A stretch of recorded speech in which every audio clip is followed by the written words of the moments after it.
We are in vineyards, but this time, not for wine. No, for vinegar. Where are we? We are in our vineyards, so this is where everything starts, okay? This is where we produce the grapes that we use in our balsamic vinegar. And as you know, the grapes in the Jewish culture are the fruit of God, okay?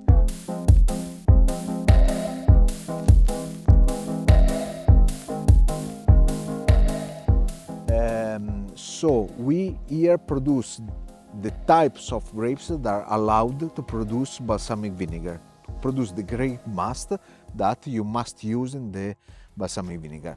We have just 100 hectares of vineyards here.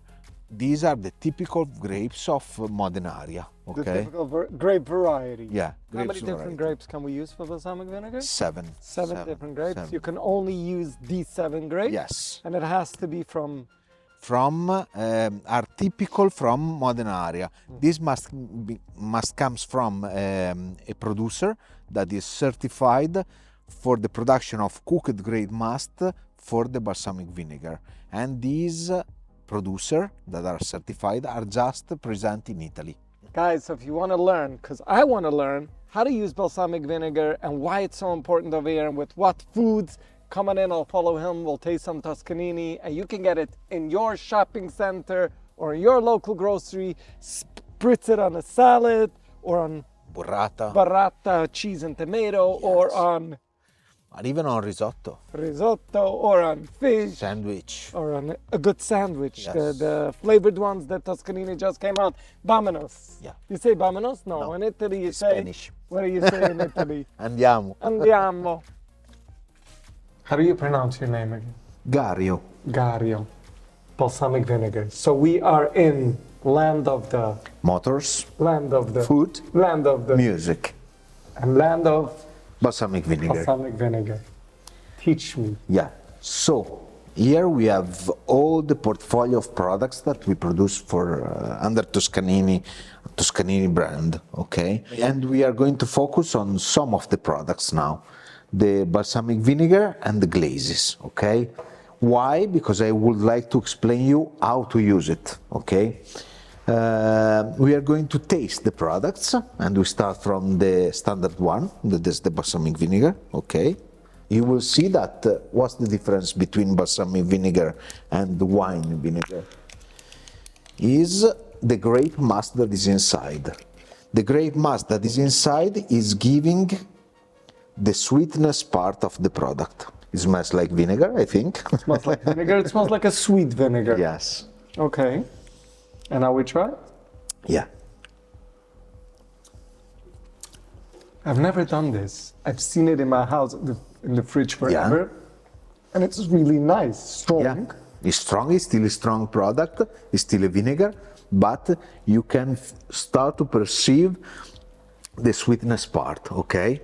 The sweet and sour part. So this is still a standard product that you can use it as ingredient. You can cook, for example, the onions, okay? You can make sweet and sour onions, cooking the onions with this, okay? You just pour it after, like you would do with a good...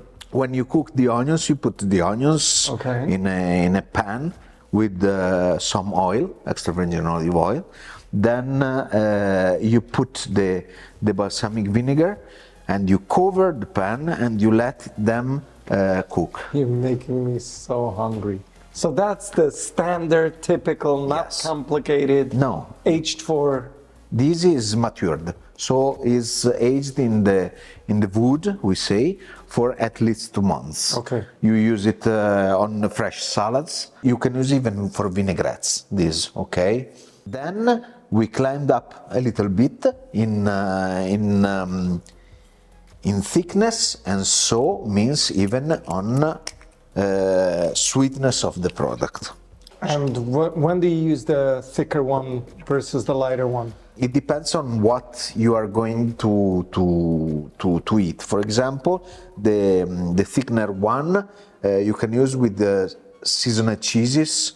You can use in salads with cheese inside, or even you can use with meat, for example, okay?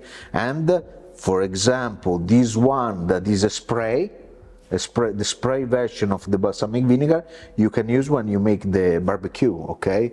You can spray it on... Before you put it on the grill? Yeah, but even after, okay? Even after, yes. just a little bit like you would put it on a salad? Yes.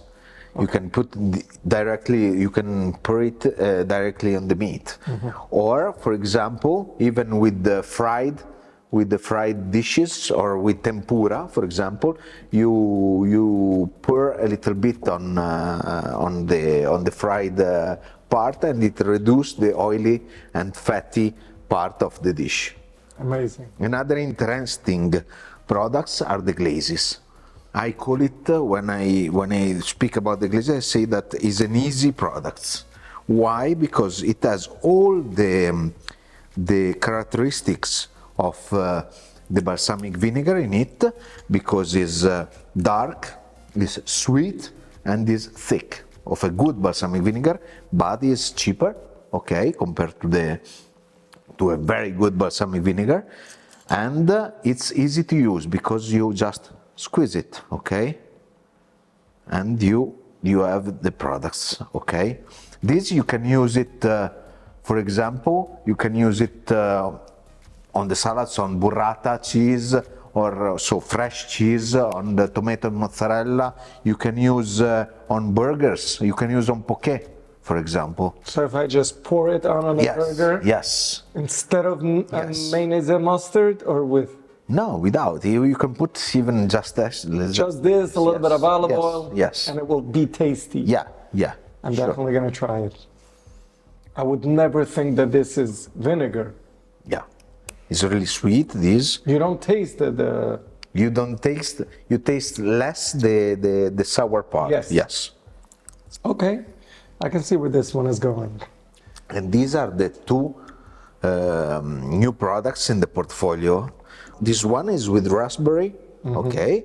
This is really good even as topping on ice cream. Try to think this on a vanilla ice cream. On ice cream? Yes, ice cream. Wow. Yeah, this is Would good. you put like sea salt also, or only this? But if you want, yes, but definitely the vanilla ice cream with this on top, it's really good. But even on meat, this, because the raspberry and the meat, yes, with beef meat, for example, it's a good marriage. Compliment. Beautiful.